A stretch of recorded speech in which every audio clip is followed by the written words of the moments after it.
On today's video, we have got a limping steer, a screaming bull, and a cow with an axial fissure. Welcome back to Nate the Hoof Guy. First up is our brown Swiss cross steer who came up limping out on the pasture. Our job is to figure out why.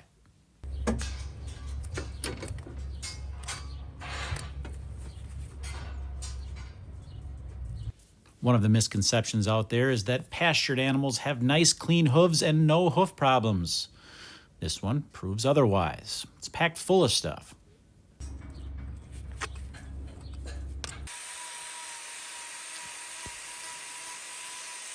You probably also notice as I'm trimming this hoof that it's not a very large hoof. That's because it belongs to a not very large animal. This steer is maybe only 500-600 pounds, which may seem like a lot, but as far as cows go, it's not that big.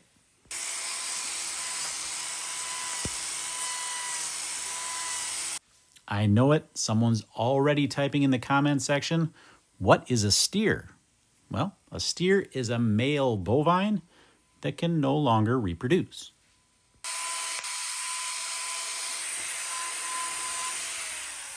Now, right in here is the obvious problem area. There's a hole. Now, typically, this would be what we would call the typical sole ulcer site.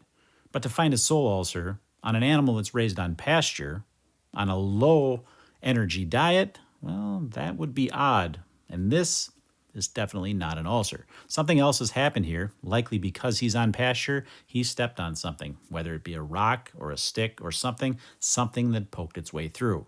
Now, there was nothing in there that I could find, but the problem persists. Now, because I know something had poked through here, what I'm looking for is that area of separation. I'm going to work my way down, seeing if this develops into anything else, if we find a pocket up underneath there, just slowly paring this away.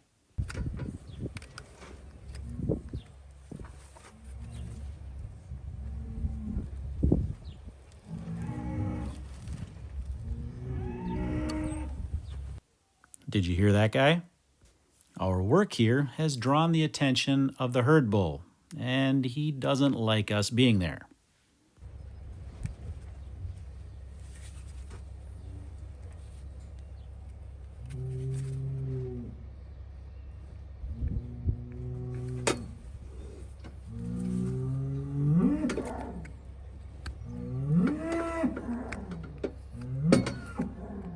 When something enters their space, bulls tend to become territorial, and this guy here decided to tell us about it. Now, overall, he's pretty friendly, but just in case, we put him inside. We've seen other bulls, like this guy on the channel before.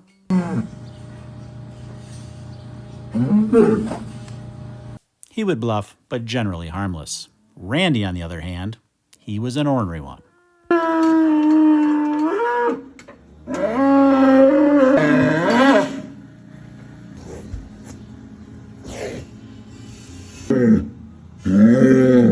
He sure was ornery, but even he got tired of his own antics.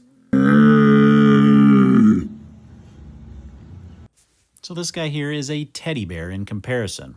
Even still, we'll leave him inside. Get a look at this claw here now. You can see we've taken it all the way down in there. There is nothing left inside there, and there is no separation, so whatever it was just kind of poked its way in. Even still, this hoof is tender. It's the reason we've got him in the chute. And so we're going to get a block on that other claw to take the pressure off of this, at least for the meantime. It's not going to have to stay on very long because that's going to heal over on its own. But like I said, we're going to get this block on, then we're going to work a little bit more on that just to make sure. And you're going to be able to see, for some of you that may think, hey, you just got to go further and then you'll find the problem. You're going to see as I remove a little bit more of that hoof horn, it's going to turn pink around there. That's a clear sign that you're not far from that corium. Used to have that commercials where they use that super good. So now that I've thinned that down a little bit more, you can see that mark. You see right above it, that pink coloration. That is the stop zone. When you start to see that, you know one more knife stroke and you're going to go into that corium, which is what we want to avoid. Clearly, there's nothing else in there, so I'm going to clean this thoroughly. I'm going to put a wrap on it just to cover it up, make sure nothing else gets in there until that can firm up nice and solid. That block, of course, is going to keep his foot off the ground or keep that claw off the ground. And we're going to let him out. We're going to take him out a different direction. We're actually going to run him backwards through the chute because we were kind of set up different for this guy. We're just here for him. So we let him out, and he decides, I'm good, and he trots off. Now, on to our next one. And this girl, well, I think we can see where the issue is here.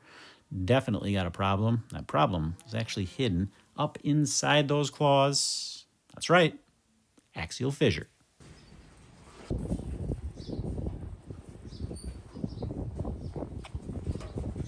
You can see here, this fissure has caused some sole separation as well, as that problem persists inside that axial wall, it can actually make the sole separate around it, and that is exactly what's happened here.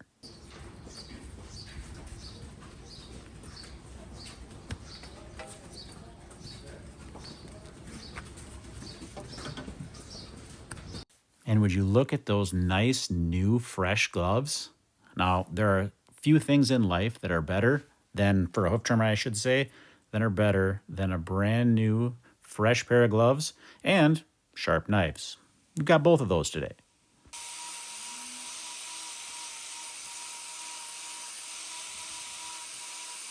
Now you'll notice as I trim this medial claw, I'm not removing hoof material all the way up near the heel. What I'm trying to do with a hoof trim is to improve that foot angle. And usually that means increasing that foot angle.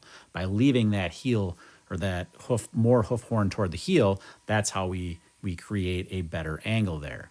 Now, I'm also going to put a block on this claw, so we're going to change that a little bit as far as elevating that other claw. But you can see here I didn't trim all the way to the top. That's to improve that angle.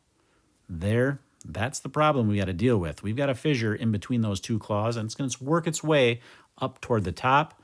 So we got to pare that out like we've done before. We've got to get that hoof wall that's separated there. We've got to get that removed and make sure we follow that crack all the way until it terminates. If we don't, it's going to continue to crack, and we're going to have a problem that persists even longer. So we're working here. We're going to slowly remove that little piece there. You can see that. That's where that fissure is.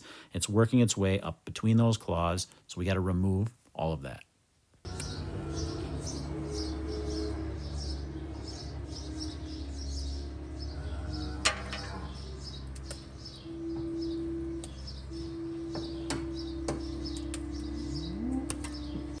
Not only is this a tricky area to try to film me working on, it's also a tricky area to try to work on.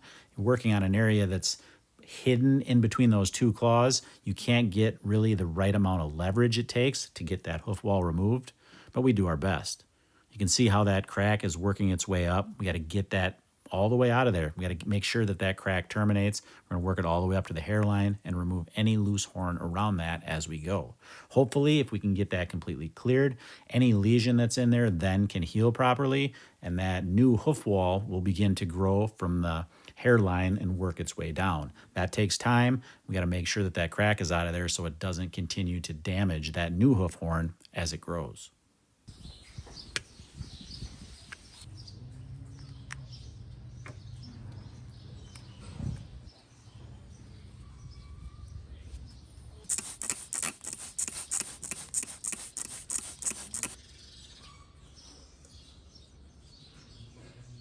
Having that task completed, we can get that salicylic acid wrap in place and get a block on that other claw. While that glue is drying, I'm going to move around, trim the rest of those feet, then we're going to get this foot down and let her go, and we'll give her a little test drive, see how she's doing with that block on.